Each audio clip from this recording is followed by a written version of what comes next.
네, 안녕하세요. 오늘은 동부제철에 대해서 다시 한번 말씀을 드리고자 합니다. 그래서 동부제철은 저희가 아주 뜻깊은 주제가 되겠습니다.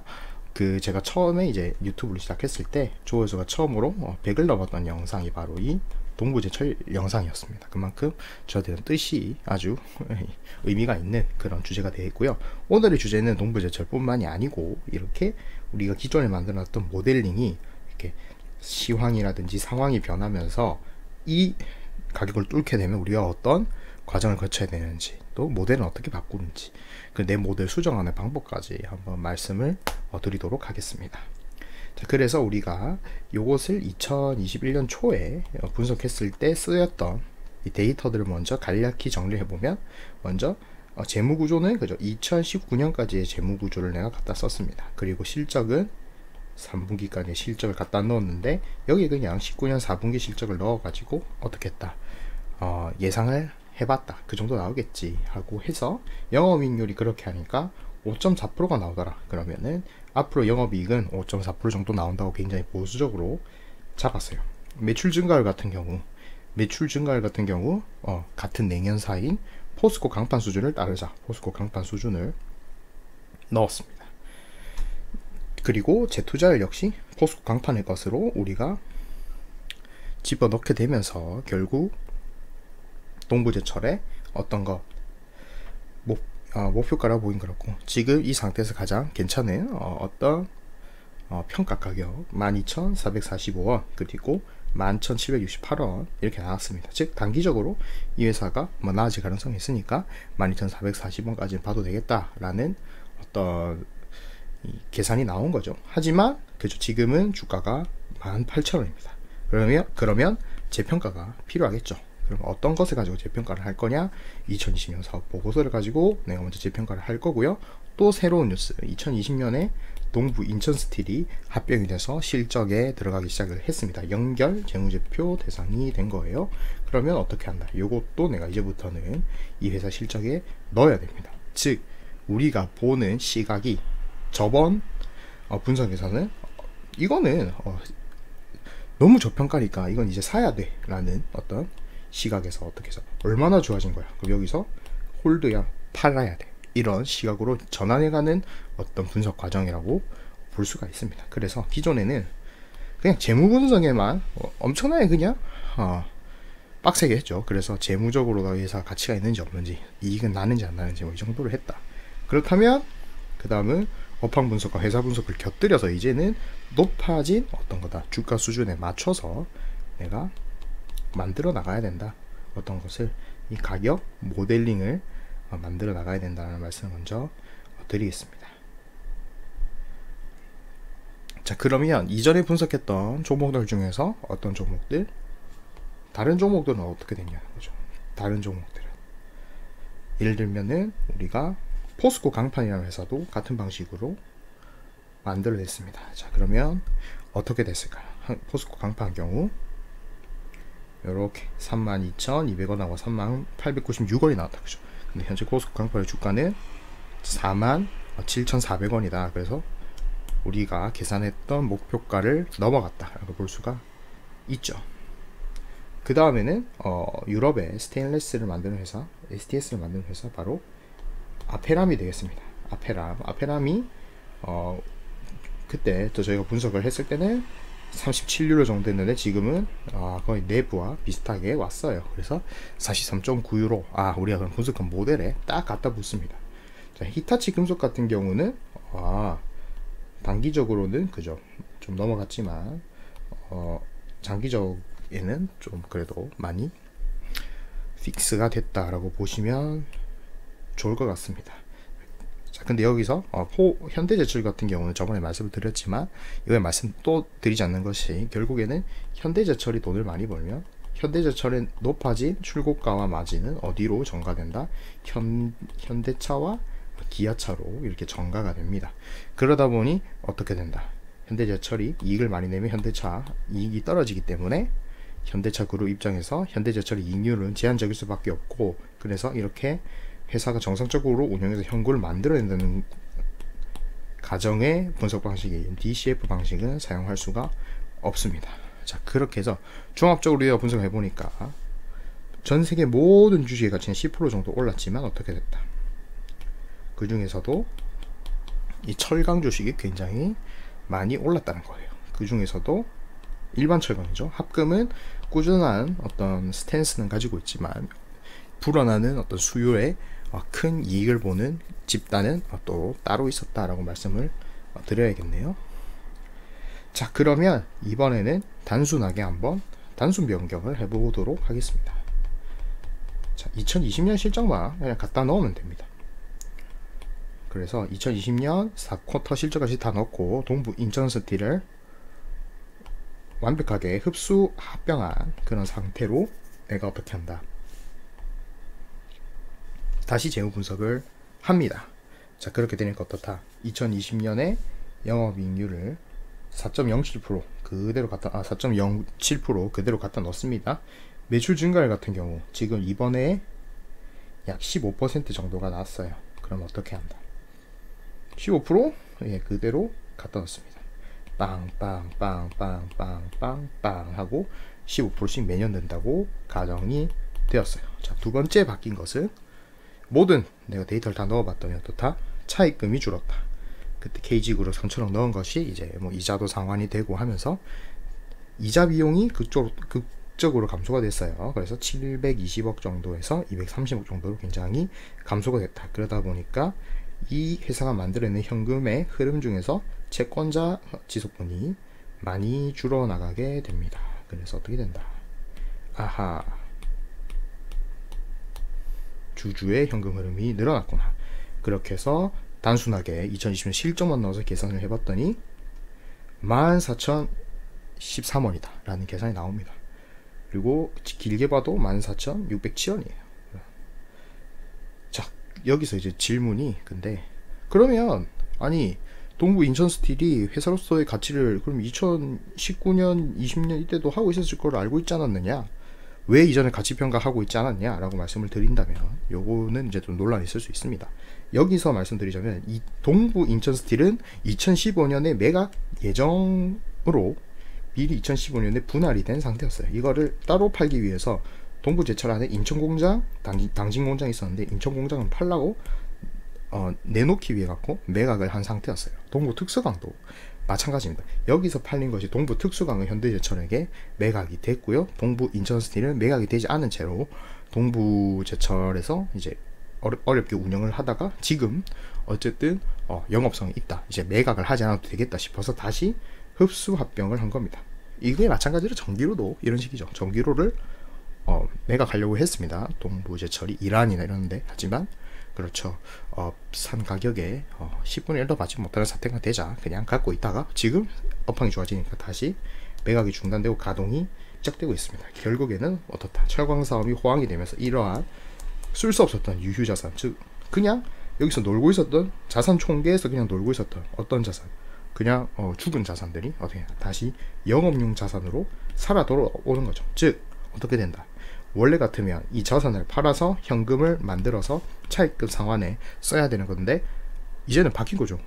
이렇게 하는 것보다 어떤 게 더 이익이 좋다. 쫙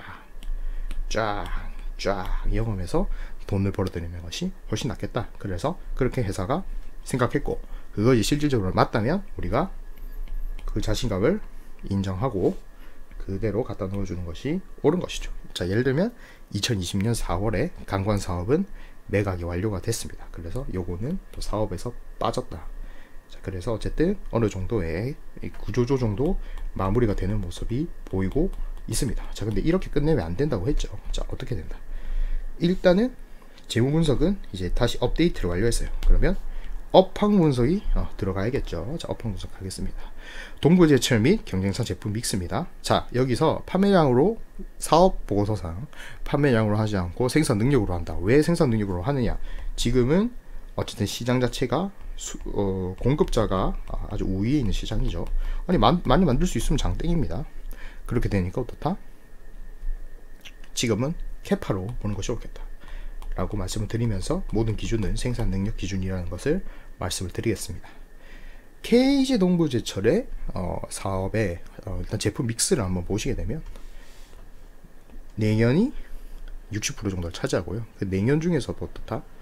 도금 강판이 거의 반 정도를 차지합니다. 아연 도금, 주석 도금, 그리고 주석 도금에다 칼라를 입힌 아연 도금에 칼라 입히고 주석 도금에 칼라를 입힌 칼라 강판까지 해서 총 반 정도가 그 냉연 제품 중에서 좀 고부가 가치 냉연 제품이라고 볼 수가 있어요. 자, 동국제강은 조금 다른 모습이에요. 자, 이렇게 보시면 열연이 거의 70%를 차지합니다. 그리고 나머지가 냉연인데, 냉연 중에서 많이 차지하는 것이 바로 어떻다? 부산 공장에서 만들고 있는 칼라 강판, 주석 도금 강판, 그리고 아연 도금 강판 같은 냉연 강판들입니다. 중국 공장도 있습니다. 칼라 강판 중국 공장도 돌아가고 있습니다. 동국제강이 지금 지분을 거의 100% 완전 자회사로 보유를 하고 있습니다. 자, 비슷한 회사로 포스코 강판인데, 포스코 강판은 이제 포스코에서 열연을 받아서 냉연을 생산합니다. 그래서 칼라가 37%, 아연 도금 강판이 15%, 아연 강판이 14%, 알루미늄 도금이 34%죠. 자, 여기서 이제 대략적으로 좀 제품 믹스에 대해서 미리 좀 설명을 드리자면, 동국제강은 열연 비중이 높긴 하지만 어쨌든 앱스틸이라는 프린트 제품, 뭐 이렇게 철에다 그림 그리는 그런 걸로는 이제 세계 1위입니다. 즉 가전의 비중도 있고 건축의 비중도 아주 잘 반반 정도로 이제 칼라 강판에 좀 잘 팔리고, 아연 도금 강판보다는 칼라 쪽에 힘을 좀 많이 주고 있는 것이 바로 동국제강이죠. 자, 동부제철 같은 경우는 이 칼라도 하고, 그죠, 건설용 주석 도금도 팔고, 아연 도금 강판도 굉장히 많이 팔리는, 그래서 이렇게 초고부가가치 제품은 아니지만 어느 정도의 고부가가치 제품, 아주 비슷한 수준인데 조금 어떻게 해야 되나, 이게 더 화려한 걸 좀 원한다면 이 친구는 조금 그래도 얌전하고 철 같은 걸로 하고 있어요. 그래서 그런 거를 하고 있고, 그래서 아연 도금 강판이 가전이나 가구향도 많이 나가고 있다는 거. 그래서 칼라와 함께 지금 KG 동부제철은 냉연 사업에 굉장히 힘을 쓰고 있고, 특히 KG 동부제철은 한 공장에서 전기로와 냉연 사업장이 같이 있어서 그렇게 또 수직 계열화도 돼 있다. 포스코 강판 같은 경우는 조금 다릅니다. 이렇게 이 두 회사들이 가전하고 이쪽을 좀 중시를 했다면, 이 친구들은 이 칼라 강판은 거의 건설용 칼라 강판이 많고, 그리고 알루미늄 도금, 알루미늄 아연 도금 강판은 자동차 외장재로 사용이 되는 거라서 어떻다, 이렇게 가전 비중이 높은 친구들보다는 자동차하고 건설 쪽, 특히 건설 쪽이 포스코는 역시 건축 자재로서 많이 들어가는 특성이 있어요. 그래서 건축 자재 쪽은 그래도 강하다. 하지만 그죠, 칼라 강판이 현재 이런 상태를 봤을 때 1등은 동국제강, 2등은 동부제철, 3등은 어느 정도 좀 특성화가 되어 있는 포스코 강판이 하고 있어요. 그리고 둘 다 전기로가 있는 것도 특징이죠. 동국제강과 동부제철이요. 자, 근데 뭐다, 공장과 이 설비가 나눠져 있는 특성을 봤을 때 기업 특성이 굉장히 다르다고 봐야 됩니다. KG 동부제철 같은 경우는 공장 딱 두 개라고 했죠, 제가. 여기가 인천인데요. 당진 공장하고 인천 공장이 있습니다. 자, 그래서 당진에 전기로 2009년에 준공한 400만 톤에서 330만 톤까지 나가는 시설이 있어요. 이게 1조 2천억 정도 캐펙스가 들어갔다고 전해집니다. 그래서 이거 짓다가 회사가 망할 뻔했습니다. 자, 그래서 어떻게 돼 있냐, 이 열연 공장에 전기로가 있고 여기다가 야드가 막 있어가지고 고철을 쌓아놓고 여기서 열연판을 만들어서 냉연 시설로 보내고, 냉연 시설에서 어떻게 한다, 칼라, 아빈, 속도 이런 강판들을 쭉 만들어 갑니다. 자, 여기서 지금 이 내용이 헷갈리시는 분들, 용어가 헷갈리시는 분들은 어디로 가야 된다, 저번에 전기로 영상 보시고 오시면 확실히 이해가 쉬울 겁니다. 그렇게 계속 하겠습니다. 자, 그래서 어떻게 된다, 열연 제품을 거의 뽑아내는 일은 없다. 그냥 이 친구들이 자체 생산을 할 수 있고, 수직 계열화가 돼서, 수직 계열화의 장점 무엇이죠? 비용 통제 가능하고 서플라이 체인이 공고화해지는 그런 상태를 만들어낸 것이 바로 KG 동부제철이고요. 인천 공장도 결국에는 이런 비즈니스 플로우를 같이 가지고 있다. 이 배로 이렇게 옮기면 되니까요. 그러다 보니까 이제 KG 동부제철은 수직 계열화가 되어 있고, 열연 제품 거의 생산하지 않는 반면 동국제강 같은 경우는 전기로는 열연 중심의 생산을 보이고 있어요. 그래서 전기를 가지고 있는 곳이 인천에 120만 톤급 동국제강, 봉강을 만들고 있고, 또 좀 오래된 이 그 전기로기는 합니다만, 또 포항에도 봉강과 형광을 만드는 100만 톤급 이 공장이 있어요. 후판도 만드는 걸로 알려져 있습니다. 신평 공장도 역시 건설용 형광을 만들고 있어요. 이게 부산 하고 김해 사이 신평동이라는 곳이 있죠. 그래서 거기서도 만들고 있다. 그래서 동국제강은 이렇게 전기로를 어디서 한다? 영남 지방에서 운영하고, 하나는 수도권에서 운영하고, 그래서 연료 제품 비중이 높아져 있는 거다. 고급 제품 같은 경우는 어떻게 한다? 전기로를 왜 사용하지 않는다? 저번 영상에서도 말씀드렸듯이 전기로를 사용했을 때 고로보다 제품 특성이 떨어지는데, 가전이나 가구나 자동차라든지 이런 쪽은 어떻다? 건설도 그렇겠죠. 품질이 떨어졌을 때 굉장히 신뢰성이라든지 회사의 신뢰성이라든지 브랜드라든지 이미지에 영향이 크기 때문에 최고의 제품을 만들어내기 위해서 지금 동국제철은 그런 고급 제품을 했을 때는 열연 강판, 특히 고로에서 나오는 그런 품질 좋은 포스코 강판 같은 거를 쓰고 있다 보시면 돼요. 그래서 동국제강은 이렇게 투트랙 전략, 건기 민감한 후판, 형광, 건설에서는 형광 같은 것도 가져가면서 가전이라든지 뭐 이런 데 쓰이는 아주 안정적인 칼라 강판도 같이 가져가려는 모습이고, KG 동부제철은 어떻게 된다?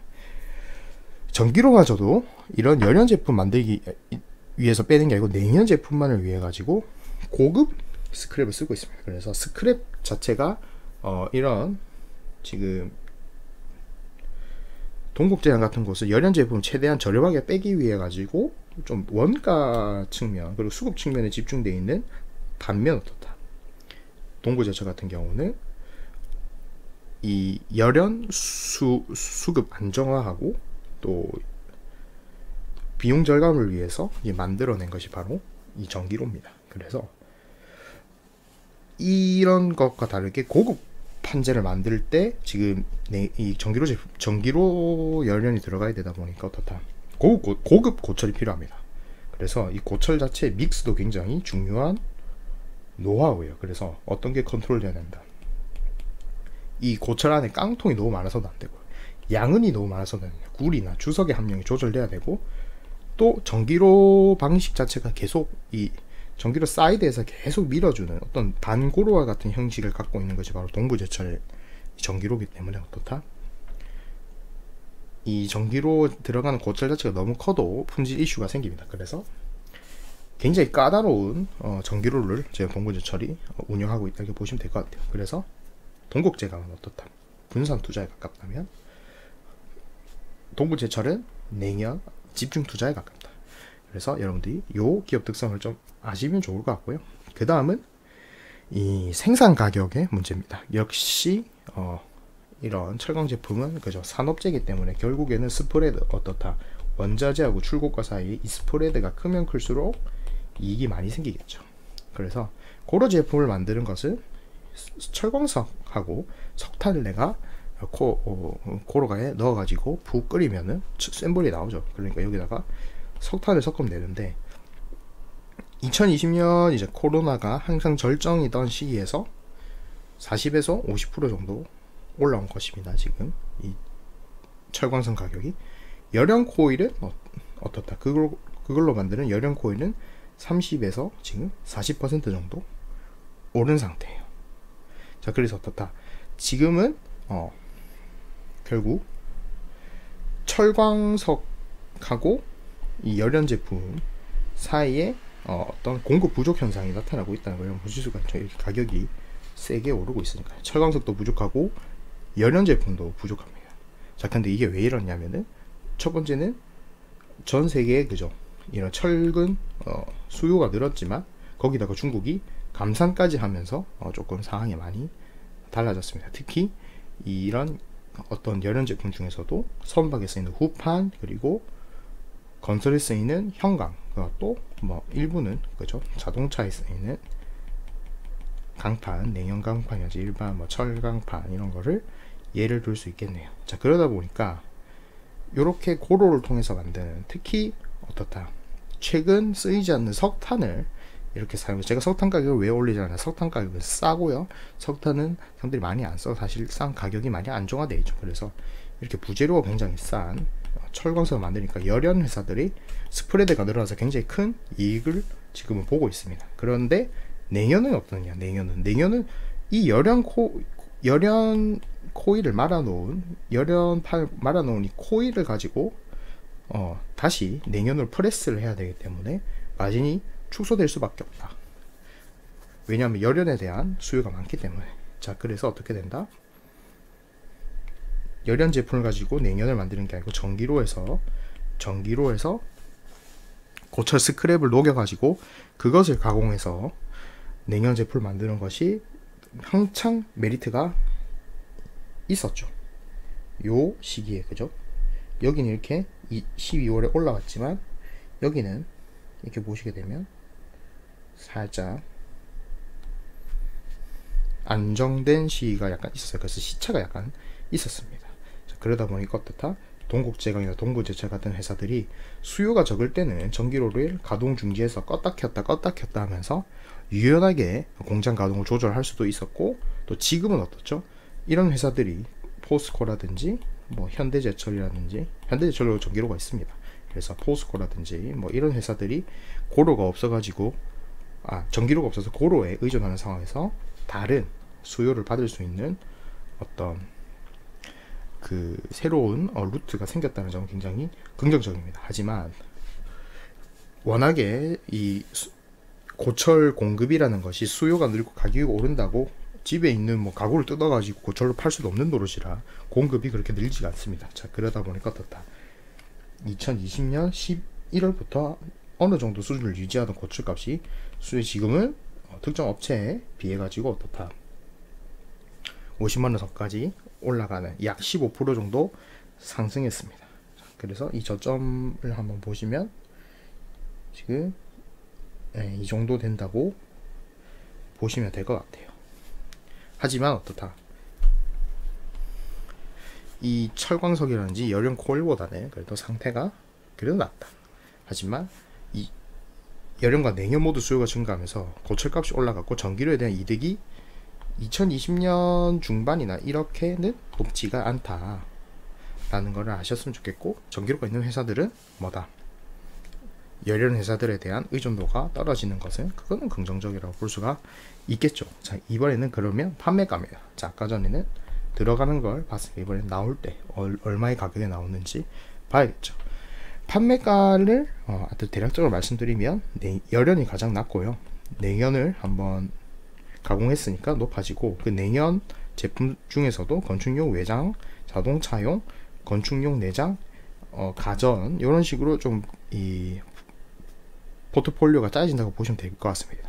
물론 이 카테고리 안에서 뭐 성능이라든지 두께라든지 뭐 도금량에 따라서 차이는 있겠지만 대충 비슷한 스펙이라면 이렇게 간다 라고 보시면 될 것 같은데요.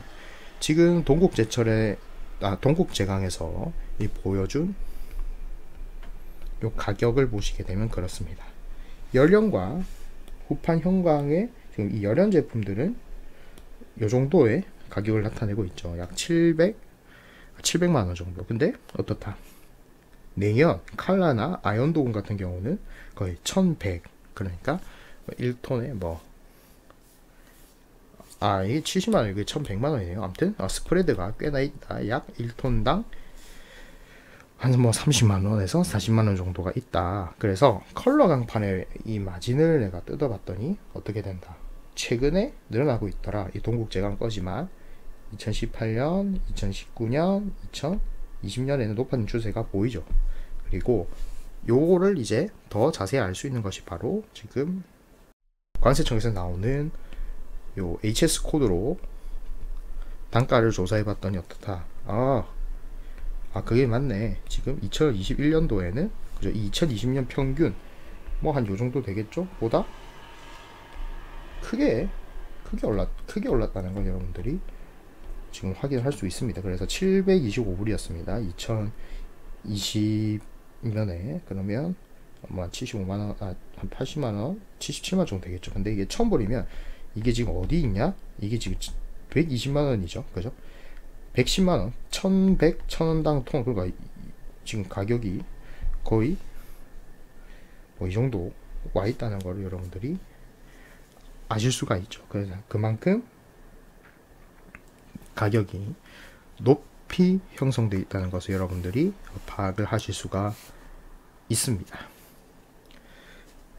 자, 그래서 아까 말씀드렸듯이 어쨌든 가전이나 이런 고부가 가치 칼라들이 굉장히 많이 이익에 도움이 됩니다. 자, 동국제강의 영업 보고서를 보시게 되면 동국제강 칼라 내 가정 비중이 약 38.8%입니다. 그리고 고부가 칼라 같은 거, 투컬러, A3 코팅, 또 이렇게 나비 모양 프린트, 그리고 라미나 뭐 이런 제품들, 지문 반지 코팅 있는 거, 뭐 이런 식의 제품들 같은 경우, 자, 요 밑에는 동부제철 겁니다. 동부제철 카탈로그 보시면 돌 패턴이 들어가 있는 거, 아니면 빗장으로 되어 있는 거, 그죠? 아니면 이렇게 나비 모양 되어 있는 거 보시게 되면 어떻다? 요것들이 부가가치가 상당히 높다. 일반 아연 도금보다. 일반 아연 도금은 지금 요런 걸 보시면 돼요. 그래서 은색으로 그냥 반짝반짝 빛나는 그로시한, 그래서 무처리해서 나가는 거는 거의 쓰지 않지만 오일 처리를 해도 되고, 아니면 지문 방지, 아니면 뭐 인산염 같은 거를 사용해서 부식이 방지되는 뭐 요런 거를 추가를 해서 가공을 해서 은색으로 반딱반딱하게 사용하는 경우도 있습니다. 그래서 은색을 제외한 다른 것들, 이제 칼라 강판을 보시면 되고, 은색으로 반짝반짝 빛나는 거, 그리고 제조사에서 도색하는 거는 그냥 아연 도금 강판으로 나간다고 보시면 될 것 같네요. 자, 그러다 보니까 어떻다? 이러한 제품의 특성 때문에 결국에는 이 회사들은 자기 자신의 기술력과 또 고객사한테 주는 품질, 그리고 어떻다? 이 두 회사 어떻습니까? 세 회사요. 포스코 강판, 동부제철, 동국제강 사이에 또 비슷한 상품이라면 가격 경쟁, 그리고 뭐 디자인 같은 걸로 물론 서로 경쟁을 하겠습니다만, 결국 구조적으로는 고객사 수요에 영향을 크게 받을 수밖에 없습니다. 하지만 이제 이게 제조업인 만큼 한국의 제조업은 수출 비중이 높죠. 그래서 이렇게 지금 보시면 수출이 약 50% 정도로 지금 나가고 있는 것이 바로 또 이런 제품들이더라. 그래서 특히 우리 주요 고객은 아시아하고 유럽 정도가 되겠습니다. 특히 이 칼라 강판 시장에서요. 그리고 단가도 지속적으로 어떻다? 수출이 좋았다. 10% 정도는 항상 수출 단가가 좋았다. 물론 운송료에 대한 이슈도 있고, 또 정산이 늦게 된다는 이슈도 있겠죠. 배 타고 보냈으니까 도착해서 시퍼스 유산스로 한다면은 뭐 꽤나 걸리도록 그렇게 됩니다. 그래서 매출 채권 문제도 있을 거예요. 그래서 어떻게 된다? 결국에는 판매 가격과 롤 마진 이런 것들이 영향을 미치겠지만, 내년은 생각보다 열연만큼 서로 가격 경쟁이 심하지도 않고 다양한 제품 구성, 그리고 전방 산업이 존재하니까 결국에는 고객사들이 어떤 트렌드를 쫓아가느냐, 그리고 그쪽의 시황과 수요가 어떠느냐에 따라서 이 회사들의 마진은 산업재로서 바뀌어갈 수밖에 없다는 것이 지금 보이고 있죠. 그래서 이제는 어떻다? 전방 산업을 점검을 해야 되겠다. 전방 산업의 첫 번째는 가전입니다. 가전 LG전자 냉장고 라인을 한번 쭉 보시게 되면 어떻다? 2020년 2월에 가동률이 한번 떨어지고 나서는 가동률이 어떻다? 계속 이제 정상 수준으로 회복했다. 특히 2분기에 해외에 이제 코로나가 좀 심각하게 퍼지면서 외국에서 이제 생산하던 냉장고 물량이 국내로 좀 이관이 된 모습도 보여서 해당 이제 트렌드는 우리 한국의 이런 내년 회사들한테는 아주 좋은 시그널이었습니다. 자, LG전자 실적을 한 3년을 쭉 놓고 보시게 되면 딱 보이시죠? 성장이 그렇게 빠르지는 않지만 어떻다? 아주 꾸준한 사업입니다. 특히 지금 거시 경제적으로 바이든의 소비 진작과 주택 증가로 이 이사가 많아지고 뭐 신축이 많으면 냉장고 수요도 많아지니까 요거는 또 밝은 좀 장비빛 전방을 재개할 수 있는 아주 좋은 근거가 된다고 봅니다. 특히 칼라 강판 같은 경우는 디자인이 아주 우수한 제품이 되고요. 그러다 보니까 지금 집에 있는 시간이 늘어나서 냉장고라든지 가전제품 디자인에도 굉장히 신경을 쓰는 이런 트렌드는 또 칼라 강판 회사에게 경쟁력과 어떤 수요를 주는 또 좋은 모습이라고 볼 수가 있습니다. 두 번째는 자동차죠. 자, 자동차도 요 냉장고와 비슷하게 2020년 2분기하고 1분기 그리고 3분기 초 요 정도의 거의 조업이 반쯤 중단된 상태로 진행이 되었습니다. 자, 그러나 어떻게 됐다. 결국 회복은 시작됐습니다. 하지만 2020년도에 최대한 이제 생산을 땡겨서 해보더라도 어떻게 됐다. 자동차 반도체가 부족해가지고 미국 이런 데를 중심으로 중국도 그렇고 조업이 좀 중단됐어요. 그래서 연산으로 내가 놓고 보니까 중국을 제외하고 많은 국가들이 이 생산이 많이 떨어졌더라라는 것을 또 확인을 하실 수가 있네요. 건설 같은 경우는 저금리 기조로 건설업 전체는 전 세계적으로 좀 순항을 하고 있죠.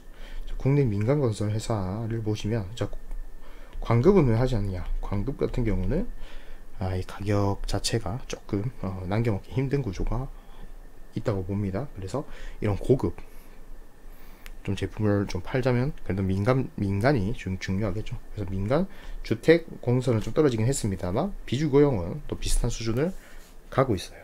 자, 근데 이 건설업 수주량과 착공량보다 중요하다고 볼 수 있는 것이 바로 이 2020년에 복합자재용 강판이 규제됐습니다. 바로 건축법 개정사항이 이제 발동이 된 겁니다. 그래서 이전에 중국산 저급 대신 이렇게 도금량이 180g에서 제곱미터 이상 그리고 두께는 0.5mm 이상, 즉 너무 얇아서 붕괴되거나 그럼 도금량이 너무 작아서 부식되는 이런 현상을 최대한 방지하고 건축물을 오래 쓰고 안정성을 높이기 위해서 이러한 규제가 들어왔습니다. 그래서 저급 중국산 칼라 강판 수입되는 것이 좀 줄어들 예정이에요. 그 양이 한 25만 톤에서 30만 톤이 됩니다. 그게 이제 이제 환산해 보면 1,500억에서 1,000억 이 사이 정도 될 거라고 생각을 합니다. 자, 근데 여기서 더 중요한 점은 건설 회사들이 이제 저급 중국산 제품을 사용할 수 없다 보니까 협상력이 건설 회사에서 냉연사로 넘어갈 거예요. 그래서 냉연사들의 앞으로의 이 건축 쪽 마진은 더 강화될 겁니다. 특히 국내 건축이 있어서요. 그래서 어떻게 된다. 미국 주택 착공도 계속 이렇게 늘어나는 걸 볼 수가 있고, 또 유럽 건설 착공도 이렇게 좀 많이 내려왔다가 최근에는 그죠, 저금리와 또 그런 세계적 트렌드에 맞춰서 상승을 하고 있습니다. 그러다 보니까 어떤 현상이 발생되냐, 요런 국내와 해외 수요를 내가 떠받들기 위해서 증설이 일어나고 있다. 동국제약 같은 경우는 2021년 7년부터 가동되는 가전 칼라 강판 라인이 생기고요. 동부제철은 가전은 8만톤, 건재는 22만톤, 요거는 이제 3월에 가동이 된 것으로 알고 있어요.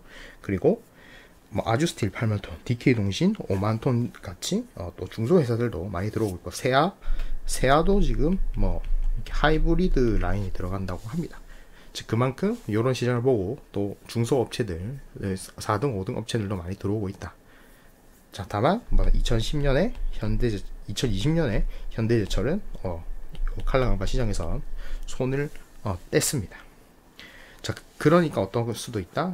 너무 공급이 과잉되거나 전방 수요가 죽으면 요 마진에 다시 한번 문제가 생길 수 있고, 국내 철강 산업은 이런 거를 몇 번 겪었어요. 그래서 그런 거에 대한 리스크는 항상 존재합니다. 자, 그러면 여기서 우리가 아까 공부했던 이런 점들을 한번 넣어 볼까요? 자, 먼저 어떻게 됐다. 어쨌든 지금 몇 년 만에 가격이 이렇게 올라온 상태입니다. 그리고 전방 사업도 수주가 아주 잘 되고 있어요. 다만 문제는 뭐다. 고철 가격하고 철광석 가격, 연령 코일 가격 때문에 이 냉연사들의 원재료가 증가를 했다는 겁니다. 자, 그러나 아까 우리가 봤듯이 칼라 강판의 마진이 어떻게 된다. 점차 개선되고 있는 사항이 계속 발생하고 있다는 것은 자명한 사실이죠. 왜냐하면 수요자 중심의 시장입니다. 공급자, 즉 냉연 회사의 중심의 시장이 됐습니다. 그래서 지금 들려오는 말이 어떤 말로 있냐면, 원래는 이 주문하는 고객사가 어떤 철에 대한 이 조건을 제시하죠. 뭐 도금량 얼마, 뭐 두께 얼마, 이런 주문을 하면 요거에 맞춰서 냉연사가 만들어주는 이런 방식이었는데, 지금은 워낙 공급이 딸리다 보니까 어떻다, 있는 걸 그냥 가져가거나 안 그러면 다른 고객이 만들어 달라는 스펙을 더 많이 만들어 가지고 이 냉연사의 요구에 맞춰줍니다. 그러다 보니까 어느 정도 매출 원가라든지, 왜 여러분들 아이스크림 만드는데 바닐라 맛 아이스크림 하나를 만드는 거랑 바닐라 맛 초코 맛 두 개 만드는 거는 뭐죠? 만드는 비용 자체가 다르겠죠. 그래서 지금은 이런 공급자 중심의 시장이 되다 보니까 어떻다, 마진율도 개선이 될 수밖에 없다. 그래서 가격적인 곳, 그리고 만드는 거, 뭐 이런 주문 방식, 그리고 어떻다, 대금 결제 방식 쪽에서도 지금 미리 선구매나 미리 정산받는 이런 유산스 방식들이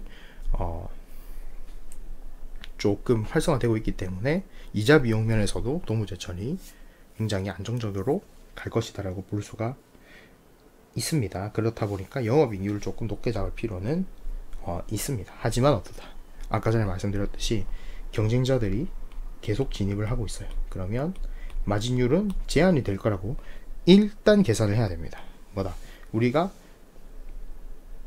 높게 마진을 한번 튈 거라고 예상했는데 이것이 계속 과연 유지될 것인가 라는 것에는 우리가 확신을 할 수가 없죠. 그죠? 우리가 저번에 2021년 1월에 이 회사를 분석할 때도 우리가 이렇게 많이 내년 시장이 좋아질 거라는 건 예상을 못했듯이, 지금 좋아진 상태에서 더 좋아질지 더 나빠질지 그거에 대해서는 일단은 유보를 해야 된다. 그러면 아주 정석적으로 어떻게 한다, 아까 봤듯이 동국제철도 증산, 동국제강도 증설하고 뭐 DK 뭐 이런 중소기업도 증설을 하고 있으니까 그럼 영업이익률을 준다고 보자. 자, 그리고 어떻게 된다, 매출 같은 경우도 원래 15%였는데 증산 효과도 좀 넣었지만 요것도 좀 조절을 해야겠다. 왜? 경쟁사가 많아지면 물량이 분산이 되겠죠. 물량이 분산되면 매출 증가율이 떨어질 거예요. 그래서 그것도 우리가 감안을 해야 된다. 그렇게 해서 다시 계산을 해보니까 어떻게 된다, 단기적으로 이게 요 흐름이 6년 정도 가면 15,000원이 되는데, 요 이후에 2026년부터 2031년까지 요 정도의 마진, 이 6% 마진이 어느 정도냐, 바로 2016년에 동부제철이 철강 호황기에 늘렸던 요 마진을 재현을 계속 지속적으로 할 수 있다면 19,000원이 된다. 그래서 19,000원은 좀 어렵고 16,000원은 가능한 시나리오예요. 그래서 어떻게 된다, 요 사이 어느 정도의 가격대가 맞는 가격이 아닌가. 그래서 요 계산법으로 계산해 보니까 지금 18,000원의 가격대는 어떻다, 요 시나리오 상에서 한 이 정도 위치하고 있구나. 16,000원, 18,000원, 19,000원 거죠. 그래서 요 정도 위치하고 있다. 결국 장기적으로 칼날 강판 시장에 대한 경쟁력, 그리고 마진율 확보가 관건이 되는 거예요. 그리고 단기적으로는 아까 말씀드렸듯이 전기료로 얻을 수 있는 이익이 많아지면 매출 원가하고 매출 사이에 스프레드가 벌어지면서 단기로는 고철값 정도가 굉장히 손익에 또 결정적인 영향을 미칠 수 있어요. 그래서 고철값 정도는 좀 보면서 매매하는 것도 나쁘지 않다. 자, 그래서 어떻게 된다, 요렇게 이익을 냈다면 여기서 3천억을 갚아주신 우리 KG그룹이 이후에도 빚을 갚겠죠. 왜 그러냐, 빚을 갚는 거는 재무적으로 이득이 있다. 그리고 법인세적으로도 나쁘지 않으니까 빚을 갚을 건데, 이렇게 계속 돈을 잘 번다면 빚도 갚겠죠. 그럼 이 빚 갚는 것까지 내가 넣었는데 어디서 갚는다, 2025년부터 갚는다고 가정하자. 물론 앞에 값도 앞에 갚을수록 어떻다, 기업 가치는 상승을 하겠죠. 하지만 회사 일정 부분 유보금을 쌓아서 좀 재무적인 안정성을 갖추는 것도 나쁘지 않은 방식이 될 겁니다. 그래서 보수적으로다가 2025년부터 빚을 갚고 2026년에는 싸그리 갚아버리는 그런 시나리오를 짰습니다.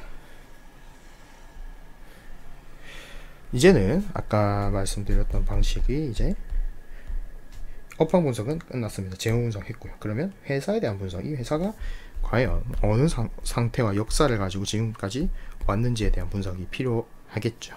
자, 동부그룹이 경영위기를 맞았습니다. 동부그룹이 동부 손해보험을 필두로 해가지고 이제 많은 계열사를 거느리다가 어떻게 됐다. 동부 파만농 매각됐고요.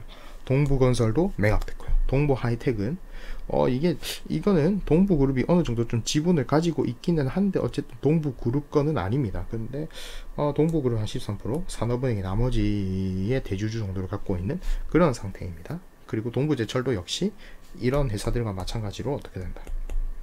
매각이 됐고요. 여기서 어떻게 됐다? 아까 말씀드렸듯이 동부 인천스틸이 여기서 분할돼서 같이 매각을 추진을 했어요. 하지만 이 친구는 지금까지도 팔리지 않아서 흡수 합병이 됐고 동부 특수강만 현대제철에 판매가 돼서 현대제철에게 동부 특수강 판 돈 중에 1,500억은 동부제철에게 들어오게 됩니다. 그래서 여기서 이거를 인수했던 과정에 현대제철이 기존 20% 정도를 갖고 있었고요. 이 특수강 시장에서. 그리고 세아제강이 40% 정도를 갖고 있어서 세아제강이 그 당시에는 상당히 현대차 기아차에 납품도 많고 조금 이런 파워가 있었습니다. 그렇지만 현대제철이 현대종합 특수강을 굉장히 높은 가격에 2,943억에 전략적으로 인수한 이후 어떻게 됐다. 차량용 보트와 너트 시장에서 세아제강 점유율이 떨어지고 현대제철이 더욱더 공고한 현대차 그룹의 위상을 만들어준 것으로 알 수가 있습니다. 어쨌든 이 1,500억 가지고는 돈도 안 됐습니다. 왜냐? 동부제철은 동부제철 자체의 손실과 그리고 1조 2천억 전기로 감가상각비까지 덮치고 있었어요. 자, 그래서 요거에 대한 것은 감가상각비 영상에 또 도움이 되겠죠. 어쨌든 그걸로 인해서 회사가 완전히 맛이 갑니다. 그래서 관리 종목하고 지정되고 자본 잠식이 일어납니다. 관리 종목하고 자본 잠식이 일어나면서 어떻게 된다. 결손금이 너무 많아진 거예요. 이것도 제가 영상 하나 만들도록 하겠습니다. 그래서 2016년 5월에 먼저 4대1 감자가 되고 여기서 출자 전환이 일어나게 됩니다. 채권을 갖고 있던 우리 빚쟁이들이 돈을 못 받을 상황이 된 겁니다. 돈을 못 받을 상황이 되면 어떻게 한다? 이 채권을 갖고 있으면 아무런 가치가 없어요. 왜냐하면 약속된 날에 돈을 줄 수가 없으니까. 그러니까 이 회사를 파산시켜서 파산해가지고 청산시키지 말고 어떻다 워크아웃을 하는 거죠. 이 채권자들이 서로 의논을 해가지고 돈을 받는 대신에 출자 전환을 하자라고 협약을 한 겁니다. 그래서 이 회사는 파산 대신에 채권이 주식으로 일부가 계속 전환되는 그런 워크아웃 법정관리 상태로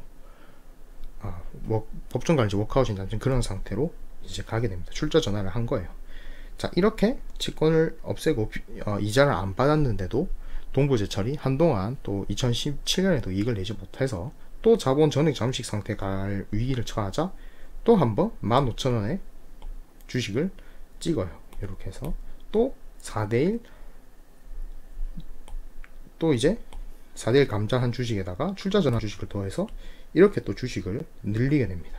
자, 그러고 또 한 1년 6개월 지났는데 그래도 흑자를 내지 못했죠. 왜냐하면 이 사람들이 추가 투자를 한 게 아니고 그냥 회사를 유지시켜주는 수준에서 그쳤기 때문에 빚을 너무 이 회사가 1조 2천억 정기로 짓는다고 돈을 막 끌어온 거기에다가 돈을 벌지 못하니까 이중 손실이 발생한 거죠. 그러다 보니까 이런 회사들이 대출을 너무 많이 내줘가지고 아직도 채권이 많이 있었던 겁니다. 자, 그러다 보니까 어떻다? 이자도 유예하고 일부 주식 채권은 주식으로도 바꿔줬는데도 안 되니까 또 출자 전환해서 그 주식 전체에서 어떻게 된다? 감자를 한다. 감자를 해서 내 주식 8.5주를 또 한 주로 없애버리는 그런 또 결정을 합니다. 그렇게 되면 어떻게 된다? 자본금이 줄어들고 결손금이 줄어들면서 또 재무구조가 양호해지는 효과가 생기죠. 물론 주식 가치는 완전히 하락을 하게 되지만요. 자, 그래서 여기서 2019년 6월에 다시 동부그룹이 KG그룹이 동부제철을 인수하기로 하면서 어떻게 된다? 마지막 유상증자가 이루어지고 이분들은 주식을 또 25,000원에 자기의 아무 의미도 없는 채권과 맞바꾸게 됩니다. 그래서 이분들은 25,000원에 주식을 가져가신 거고요. 여기서도 엄청난 손해를 보고 여기서 손해보고 25,000원에 주식을 가져갔는데 KG그룹과 이거를 이제 받쳐준 PEF죠. 프라이빗 에쿼티 펀드인 캡터스 P는 어떻게 됐다.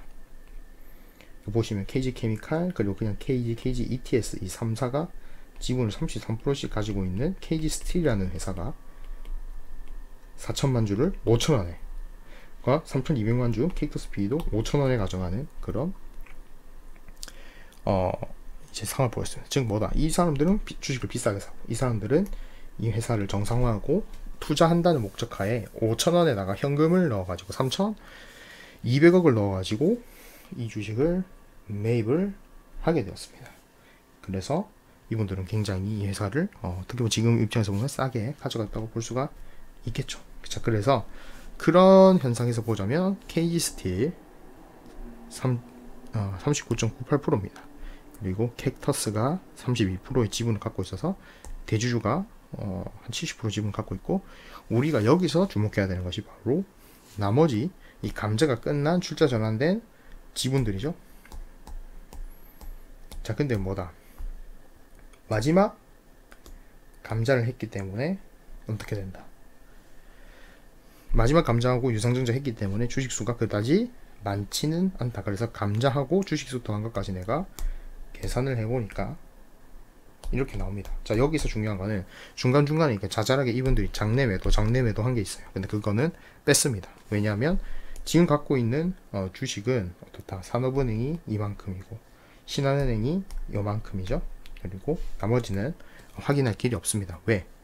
5% 미만이니까. 사업보고서를 제출해서 지분증권으로 이 회사들이 이 사업보고서에 등재하지 않는 한 이걸 찾아낼 방법은 거의 전무하다고 보면 돼요. 그래서 요 은행들이 가지고 있는 지분율이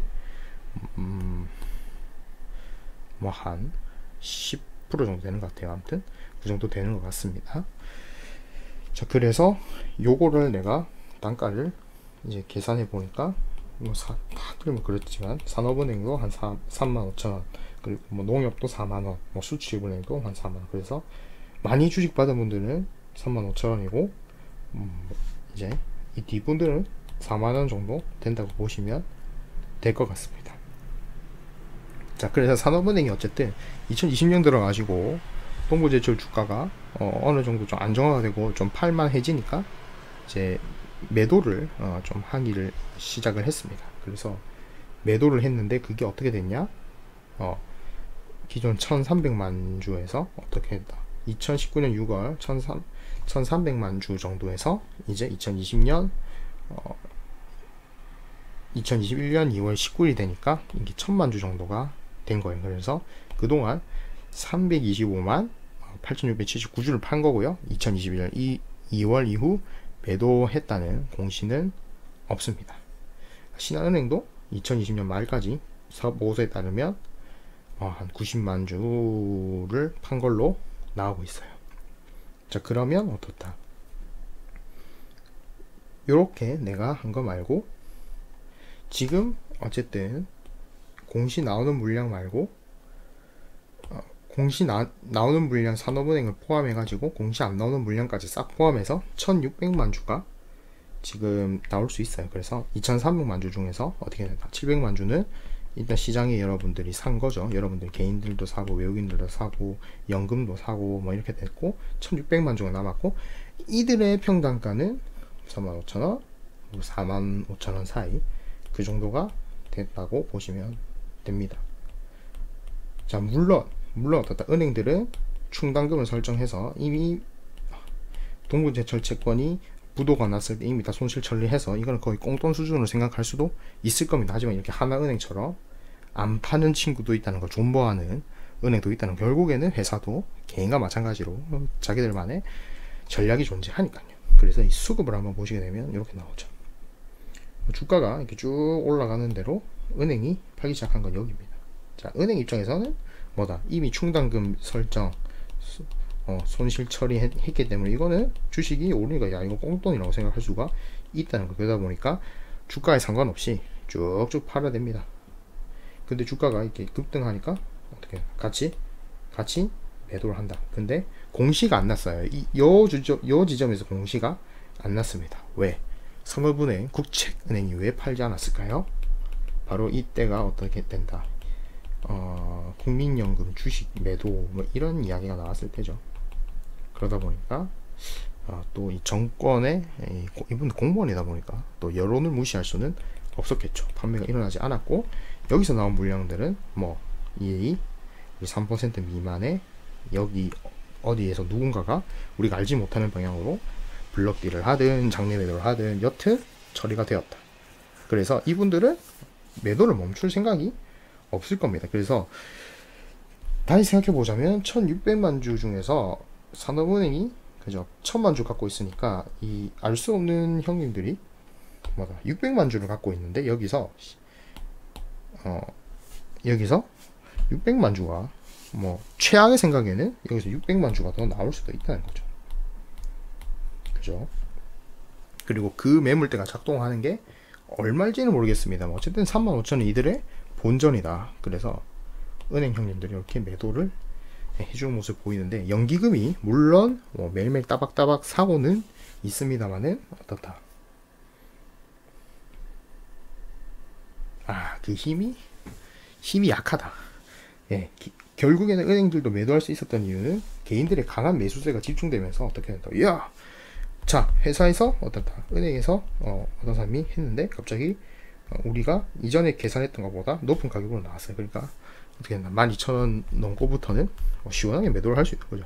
방구석에 제가 그냥 대충 분석을 해도 12,000원 이상 14,000원 정도 되면 이 회사의 어쨌든 그 장부상의 가치보다는 많이 높아진 거 아닙니까? 그러면 회계상으로 단기 상품 매매 차익 이익을 기타 이익을 남길 수가 있죠. 단기 금융상품 매매 이익을 남길 수 있으니까 여기서 한번 매도가 나온 것으로 보입니다.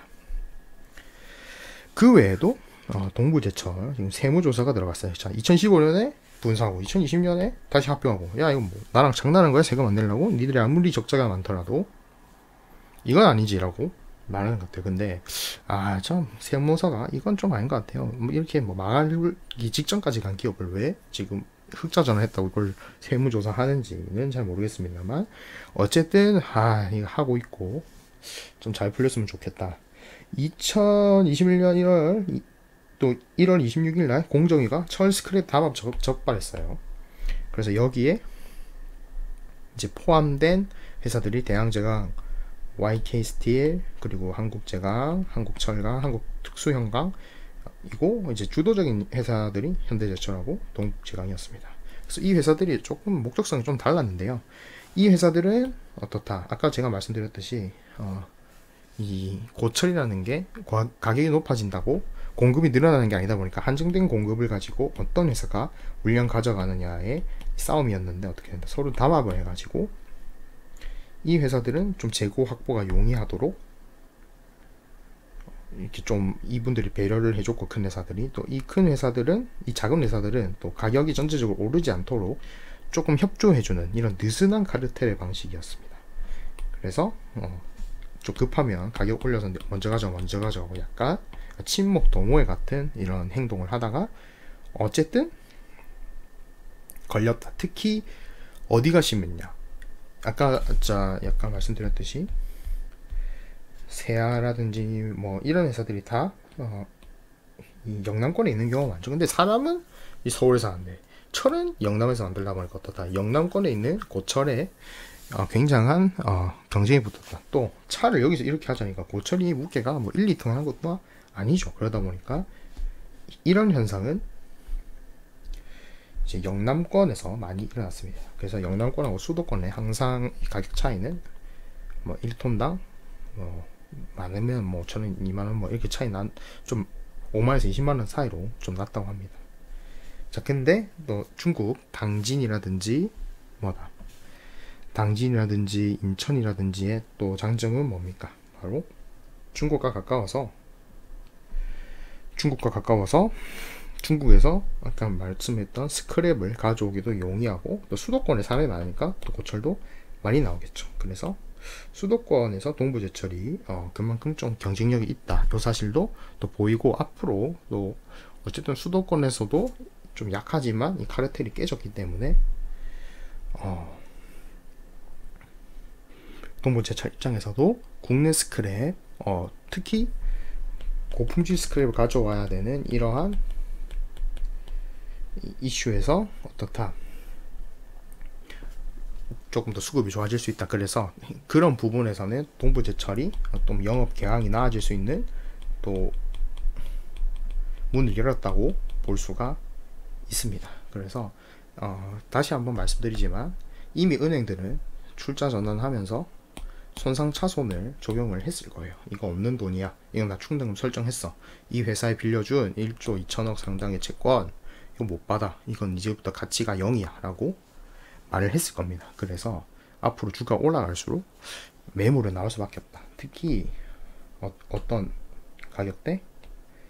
3만원 가격대는 정말, 물론 3만원 가격대 안 기다려줄 수도 있습니다. 그냥 이분들은 이제 팔아도 돼요. 왜? 이미 2년 전에 없는 돈이라고 친 건데 갑자기 땅을 파보니까 여러분들 돈이 나온 거예요. 그럼 이거 뭐 여러분들도 아니 여러분들 뭐 외투에 돈 나오면 그냥 쓰죠. 그러니까 어떻다, 물량은 계속 나올 수밖에 없다. 그리고 이러한 이슈들도 있다. 그래서 여러분들이 어쨌든 우리가 새로운 회사의 밸류를 내가 뽑아보니까 최소 요 정도에서 최대 요 정도다. 그래서 요 가격선 안에서는 어쨌든 좀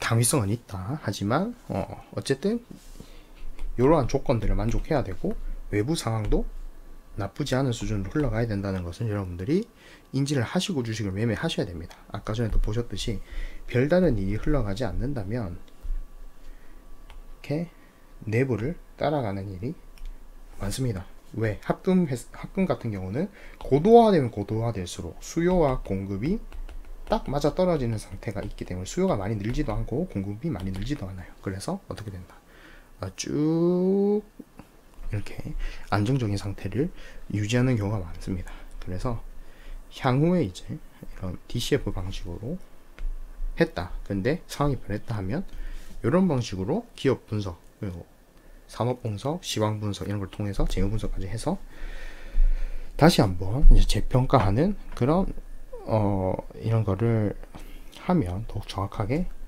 이제 좀 안심하고, 또는 뭐 매도하고 다시 사든지 할 때 어쨌든 좋은 기준점을 줄 수 있는 그런 방안인 것 같습니다. 그래서 여러분들 다시 한번 동부제철 이야기 들어주셔서 감사하고요. 다음에도 더 좋은 영상을 만들도록 노력하겠습니다. 감사합니다.